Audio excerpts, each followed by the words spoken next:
Esse ano está se completando 60 anos do golpe militar no Brasil.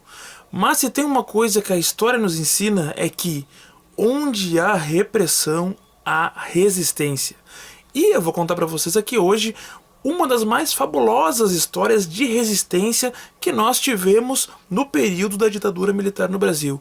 Pois também estamos completando 55 anos do episódio do rapto do embaixador americano no Brasil por grupos revolucionários. Pois bem, pessoal, antes de contar essa história, eu vou pedindo para vocês darem um like aqui para se inscrever aqui na Cinemateca Histórica.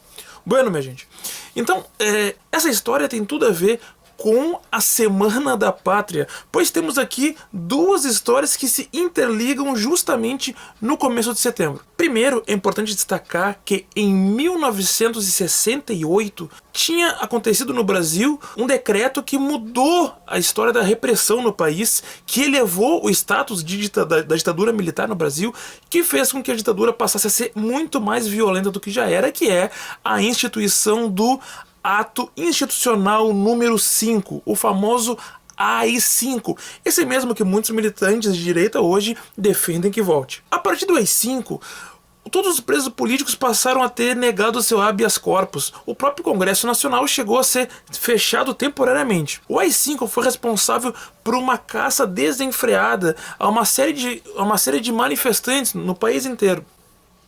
O AI-5, ele surge muito motivado por uma série de manifestações populares de insatisfação contra a ditadura militar, inclusive uma série de movimentos grevistas e movimentos estudantis que aconteciam no país.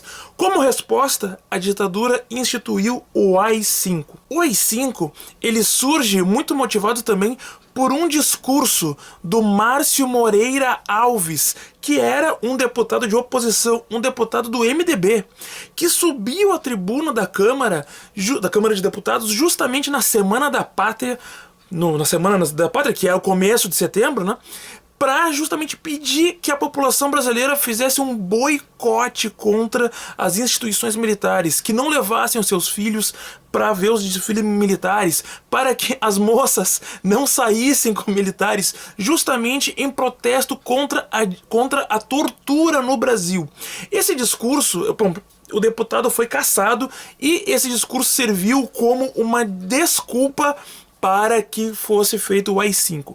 É bom que se diga o seguinte, os militares processaram o Alves justamente dizendo que ele tinha atacado a honra da instituição Exército.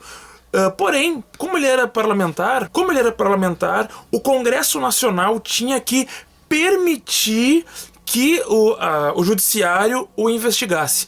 Isso foi levado à votação. E a esmagadora maioria dos deputados votaram contra a investigação, inclusive parte da Arena, que era o partido da ditadura. Foi corporativista e não quis permitir que o Márcio Alves fosse investigado. Por isso, o Exército a ditadura fechou a Câmara de Deputados temporariamente. O discurso do Márcio Moreira Alves pode ser encontrado em um filme chamado AI-5, O Dia que Não Terminou. Nesse filme há uma reconstituição ficcional do discurso do deputado. Pois bem, minha gente, com o recrudescimento da ditadura militar, a esquerda brasileira se viu sem alternativa.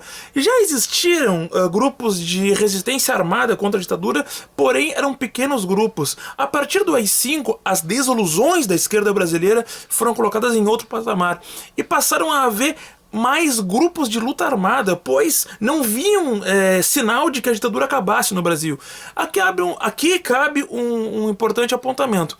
Muito se diz que haviam dois lados, né? A ditadura de um lado e a esquerda armada de outro.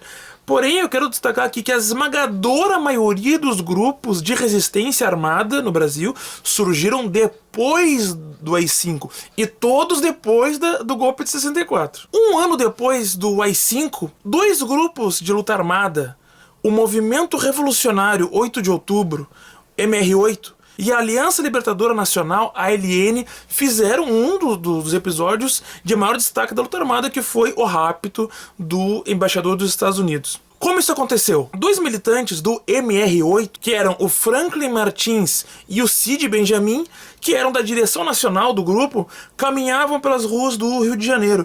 Até que um deles descobriu, assim, um pouco meio que por acaso, que o embaixador dos Estados Unidos passava naquela rua ali, que era uma rua no bairro Humaitá, no Rio de Janeiro. E aí eles tiveram uma ideia, porque veja, o MR8 tinha um plano para invadir uma cadeia e libertar presos políticos, em especial Vladimir Palmeira, que era considerado a maior liderança estudantil do país naquele momento, que tinha sido preso pela ditadura justamente por promover uma série de ações de contestação à ditadura. Então eles se deram conta que, se fizessem o rapto do embaixador, teriam uma ação muito mais fácil, negociando com a ditadura uma troca de presos políticos pelo embaixador dos Estados Unidos. Além disso, isso iria escancarar ainda mais a situação de subserviência que as Forças Armadas colocaram o Brasil no colo dos Estados Unidos.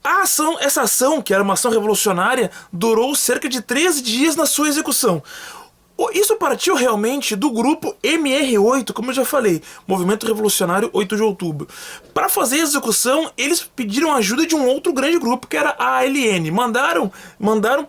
Pediram ajuda lá para São Paulo, para a ALN de São Paulo. A ALN ela era comandada por Carlos Marighella, que é considerado aí um dos grandes nomes da resistência contra a ditadura. A ALN, que tinha muito mais experiência em ações armadas, enviou dois comandantes de ação tática militar para o Rio de Janeiro para participar da ação, que era o Joaquim Câmara Ferreira, conhecido como Comandante Toledo, e o Virgílio Gomes da Silva, que era conhecido como Jonas. O Jonas, inclusive, foi quem comandou a ação na prática, na rua mesmo. O embaixador americano era Charles Elbrick. Ele estava há pouco tempo no Brasil. Eles se utilizaram, então, os guerrilheiros, de um Fusca que emparelhou com a Mercedes-Benz do embaixador, que o embaixador não tinha segurança armada nem nada. Eles emparelharam, né, claro, depois de estudar a rotina do embaixador, eles emparelharam ali com o embaixador, renderam ele e o sequestraram, levaram para um aparelho, como a gente diz, né, e mantiveram ele lá em cativeiro e fizeram as negociações com a ditadura. Enviaram uma carta para a própria embaixada dos Estados Unidos, que foi entregue ao governo brasileiro, com as exigências. Eram basicamente duas as exigências. Primeiro, que fosse lido uma carta escrita pelos movimentos em cadeia nacional de rádio e televisão, e a outra exigência que fossem liberados 15 presos políticos de diferentes organizações, não só dessas duas, mas como de outras, que deveriam ser enviados para um dos países escolhidos ali pelo movimento, que era o México ou Argélia. Essa carta tinha que ser respondida em 24 horas, o que aconteceu, e a ditadura concordou em liberar os 15 presos políticos. Existe uma foto muito famosa dos 15, na verdade eram dos 13 dos 15, antes de embarcar no avião, o avião chamado Hércules 56, para ser enviados ao México. Inclusive tem um documentário chamado Hércules 56, que eu recomendo, muito bom, que fala sobre esse episódio. Um outro filme que existe também é o Que Isso, Companheiro, que é um filme famoso que inclusive concorreu ao Oscar de melhor filme estrangeiro, que é baseado nas memórias de um dos integrantes do MR8, que é o Fernando Gabeira. Então eu deixo aqui os cumprimentos, todas as honras para todos aqueles e aquelas que lutaram por nós, todos aqueles e aquelas que arriscaram a própria vida para a derrubada da ditadura. Vou pedir para vocês curtirem aqui, se inscrever, a gente se fala aí, viva todos os grupos revolucionários que existiram nesse país.